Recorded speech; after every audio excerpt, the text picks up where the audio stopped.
চর খেয়েছেন বাংলাদেশের অনেকেই। লিটনকে কেন্দ্র করে যখন নানা ধরনের ট্রলিং চলছিল, রিজওয়ান নাকি লিটনের ফাদার, এরকম কথাও বলেছে অনেকেই, সেখানটায় গিয়ে আমাদের দেশের অনেক মানুষ বাংলাদেশেরই সমালোচনা করেছে। এটা খুব সহজ, আজকে তাদের অন্তরে জ্বালা, সেই জ্বালার কারণ দুটা। একটা হচ্ছে তারা আসলে বাংলাদেশে থাকলেও পাকিস্তানকে মনে প্রাণে ধারণ করে এবং বাংলাদেশটা কেন পাকিস্তান হলো না বা এখনো নয় সেই নিয়ে আফসোস করে। আর দ্বিতীয় কারণ সেটা হচ্ছে আপনি যখন লিটন কুমার দাসকে গালাগাল করছেন, যেহেতু তিনি সংখ্যালঘু সম্প্রদায়ের একজন, তখন সেটা খুব সহজ হয়ে যায়। তাদের আক্রমণ করা, কটূক্তি করা, বাজে কথা বলা, নানাভাবে হেয় করা অনেকের কাছে মনে হয় যে এই বাংলাদেশে খুব সহজ কাজ। তাদের জন্য যে কাজটা সহজ ছিল, পাকিস্তানের জন্য সেই কাজটাই অনেক দুরূহ ছিল। ৭৮ রানে বাংলাদেশের কাছে হেরেছে, টানা দুটা টেস্ট সিরিজে হোয়াইট ওয়াশ হয়েছে, টানা চতুর্থ টেস্টে পরাজিত হয়েছে এবং মোহাম্মদ রিজওয়ান শত অভিনয় করেও কাছাকাছি গিয়েও একাডেমি অ্যাওয়ার্ড অস্কার পেলেন না, সেই আক্ষেপে পুড়েছে। কি রাগ করলা? রাগ করতেই পারেন, অনেক কারণেই রাগ করতে পারেন, কিন্তু end of the day this is the day যেটাতে আমরা আসলে উদযাপন করব।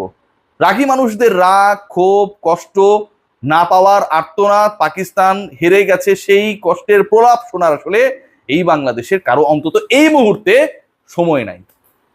ভাবতে পারেন যারা পাকিস্তানি, যারা বাংলাদেশকে গালাগাল করেছে গত 24 ঘন্টায় অথবা গত 18 ঘন্টায়, তাদের সাথে যখন এই দেশের মানুষজন, এই দেশের হাওয়ায় আলোয় বড় হওয়া মানুষজন এক হয়, আমাদের জাতীয় দলকে গালিগালাজ করে, ঠিক তখন কেমনটা লাগে।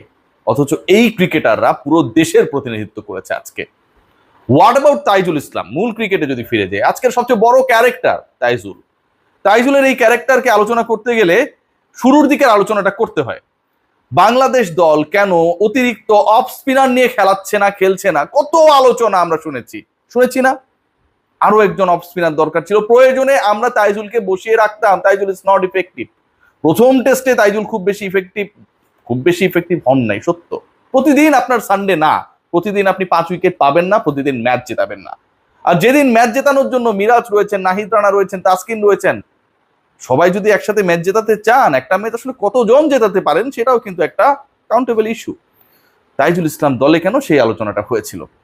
তাইজুল ইসলাম দলে কেন, সেই আলোচনা হবে, আজ আবারও হবে। ক্যারিয়ারে 18তম বার 5 উইকেটের বেশি পেলেন, বাংলাদেশের হয়ে 273 উইকেট, টেস্টে যেটা সর্বোচ্চ, 27 উইকেটের দূরত্বে রয়েছে, টেস্টে ম্যাজিক ফিগার 300 উইকেট থেকে। এবং এই যে 300-র কাছাকাছি উইকেট তিনি পেয়েছেন এমন একটা সময়ে, এমন একটা ক্যারিয়ারে যখন বাংলাদেশের কিংবদন্তি বাঁহাতি স্পিনার সাকিব আল হাসানও দলে খেলেছিলেন। লিটন কুমার দাস বাংলাদেশে যেখানে খাদের কিনারায় পড়ে গেছিল, ঠিক সেখান থেকে দলকে তুলে আনা সেই সেঞ্চুরি।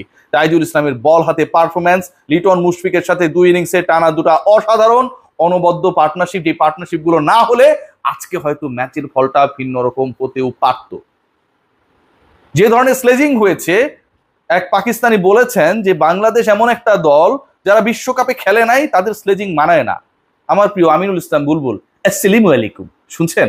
আপনার প্রিয় পাকিস্তান কাইট ডিপ্লোমেসি করে, যাদের সাথে আলোচনা করে বাংলাদেশকে বিশ্বকাপে খেলতে দেন নাই, আর কাইট ডিপ্লোমেসি করে পাকিস্তানকে ঠিকই বিশ্বকাপে খেলার পরটা সুগম করেছিলেন, সেই পাকিস্তানিরা বলে যে যেই দল বিশ্বকাপে খেলতে পারে না তাদের পাকিস্তানিদের স্লেজিং করার অধিকার নেই।